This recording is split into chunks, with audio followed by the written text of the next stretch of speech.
Bienvenue sur la plateforme de la Fibromyalgie Academy, le podcast créé par des soignants en unité de traitement de la douleur chronique qui répondent à toutes vos questions et vous offrent leur expertise de terrain pour vivre mieux avec la fibromyalgie et surtout diminuer efficacement les douleurs. Aujourd'hui, nous allons spécifier ensemble la fibromyalgie telle qu'elle se définit à l'heure actuelle. La science a avancé et la reconnaissance de la fibromyalgie également. Vous sortirez de cette écoute avec une idée précise et médicale des caractéristiques typiques de la fibromyalgie. Bonjour à toutes et bonjour à tous, je suis Marie-Lou, thérapeute et infirmière spécialisée en algologie, la branche de la médecine qui traite des douleurs et principalement les douleurs chroniques. Et si je suis ici aujourd'hui, c'est parce que je suis moi-même atteinte de fibromyalgie et que j'ai une approche double face de la fibromyalgie et du ressenti de la personne atteinte. Comme annoncé, aujourd'hui, nous redéfinissons ensemble le terme fibromyalgie tel que la médecine la considère à l'heure actuelle. En fin de podcast, je me permettrai en tant que soignante soignée de vous donner ma propre définition. Mais vous, quelle est votre propre définition, votre définition personnelle de la fibromyalgie? N'hésitez pas à nous donner votre avis dans la zone commentaire. La fibromyalgie, le plus simplement possible, c'est un syndrome douloureux chronique caractérisé par des douleurs musculaires et articulaires diffuses. Ces douleurs sont accompagnées de sensibilité dans certaines zones spécifiques du corps appelées points sensibles ou tender points. Les personnes atteintes de fibromyalgie peuvent également présenter des symptômes tels que la fatigue, les troubles du sommeil, la raideur matinale, des problèmes cognitifs, parfois désignés sous le terme de fibro-brouillard. C'est une maladie multifactorielle qui implique des facteurs génétiques, environnementaux et psychologiques. Bien qu'il n'existe pas de traitement curatif, la prise en charge de la fibromyalgie vise à soulager les symptômes présents et à améliorer la qualité de vie des patients grâce à des médicaments, des thérapies non médicamenteuses et des approches alternatives. Bien, reprenons depuis le début. La fibromyalgie est donc une maladie complexe avec des douleurs chroniques qui touche des millions de personnes à travers le monde. Elle est encore trop méconnue, mais il y a énormément de recherches scientifiques en cours qui tendent à faire évoluer la reconnaissance de la fibromyalgie. À l'heure actuelle, la fibromyalgie fait toujours l'objet de nombreuses études et recherches scientifiques sur la ou les causes de cette pathologie. En ce qui concerne la nature exacte de la fibromyalgie, le débat le plus important est de classifier la fibromyalgie en maladie organique, en pathologie ou bien en affection, avec des symptômes réels mais sans preuve tangible. Ce débat a toute son importance parce que selon que ce soit une pathologie reconnue ou non, cela peut avoir des répercussions sur la prise en charge du patient et sur le traitement prescrit, qui sera différent, bien entendu, s'il s'agit d'une pathologie ou considéré comme une simple affection. La fibromyalgie, en tant que syndrome complexe, est associée à différents facteurs. Des facteurs environnementaux qui vont avoir un impact sur le sommeil, sur le stress, sur les traumatismes, sur le développement et la sévérité de la maladie. Mais pas que, puisque l'on retrouve des anomalies neurophysiologiques et cérébrales. Actuellement, on sait que le système nerveux central qui traite l'information de la douleur est altéré et donne une réponse faussée à la gestion de la douleur, à la perception de l'intensité de la douleur. Pareil, pour les émotions, on pourrait dire que le système nerveux central surévalue les émotions ressenties. Parlons diagnostic. Actuellement, il n'y a pas de test spécifique comme la biologie sanguine, le scanner, l'IRM, la radiographie. qui peut mettre en avant la fibromyalgie. Le processus, ce sera donc d'éliminer d'autres causes possibles présentant des symptômes similaires. Je pense à la sclérose en plaques, à Parkinson et d'autres maladies du même type. Néanmoins, le Collège américain de rhumatologie, l'ACR, a établi des critères diagnostiques, notamment la recherche des 18 points douloureux. On verra ça dans un prochain podcast. Je voudrais revenir maintenant au traitement de la fibromyalgie.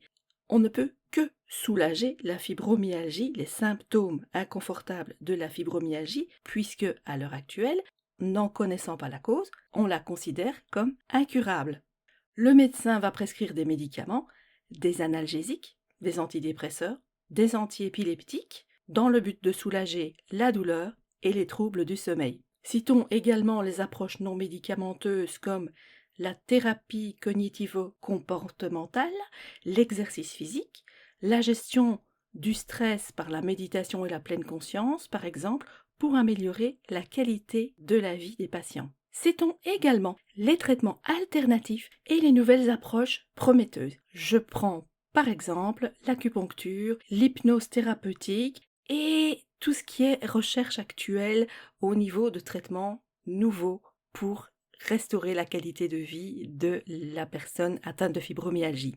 Tous les espoirs sont permis puisqu'il y a énormément de recherches très prometteuses en cours, des recherches pour trouver la cause et forcément un traitement adapté. Je vous parle individuellement de chaque recherche scientifique en cours dans d'autres podcasts et je vais les actualiser, nous allons les actualiser régulièrement.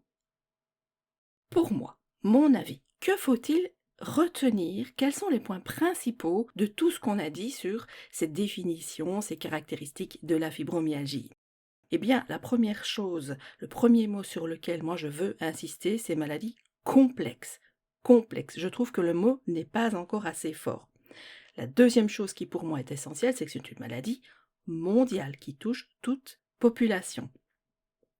Bien sûr, la cause est encore mal définie, donc puisque pas de cause, pas de traitement adapté, donc incurable. Ce qu'il faut retenir aussi, à mon sens, c'est que cette maladie, cette fibromyalgie, peut être héréditaire. Si vos enfants présentent certains signes de fibromyalgie, n'hésitez pas à penser diagnostic fibromyalgie ou du moins éliminer cette possibilité. Ce qui me pose le plus questionnement dans la fibromyalgie, c'est que les répercussions, fatigue, stress, émotivité, sont également pour moi les facteurs déclenchants des douleurs chroniques, les amplificateurs.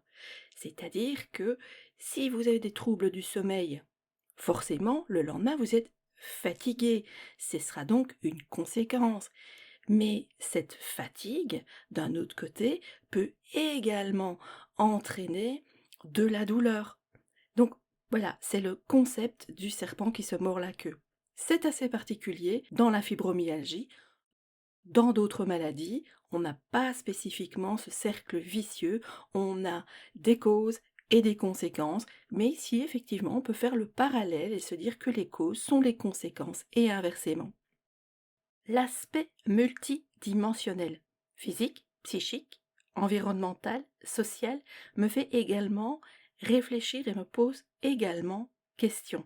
La fibromyalgie touche tous les aspects de la vie et elle peut donc entraîner des répercussions à tous les niveaux de la vie de la personne et causer énormément de dégâts dans la vie quotidienne. Cette maladie, la fibromyalgie, ne touche pas que la personne elle-même, elle touche également la famille, les proches, les relations extérieures, les relations avec les collègues, le patron, et j'en passe. Alors ici, je vais vous parler de quelque chose qui pour moi est très positif. Ce sont les nouvelles thérapies, les approches alternatives, les approches non médicamenteuses. Si elles sont mises en place de façon régulière et suivie, elles auront des résultats très efficaces à long terme et des résultats qui vont tenir dans la durée. Alors comme souvent, la plupart du temps, ces approches sont sans risque, il ne faut pas s'en priver. Il faut essayer et trouver les approches alternatives qui correspondent le mieux à chacun. Si pour ma part, je ne devais retenir que 2 activités qui me font du bien, c'est la méditation et la marche en pleine nature. Et comme le dit le slogan, c'est facile, c'est pas cher et ça peut rapporter gros. Alors avant de vous quitter, j'ai envie de vous dire que si vous donnez du sens à nos podcasts, n'hésitez pas à liker et à partager pour toucher le plus grand nombre possible de patients fibromyalgiques ou de familles de patients fibromyalgiques et même les soignants. La communauté fibromyalgique est mondiale et son meilleur espoir, son plus grand espoir, est de se connecter pour faire avancer la recherche le plus rapidement possible.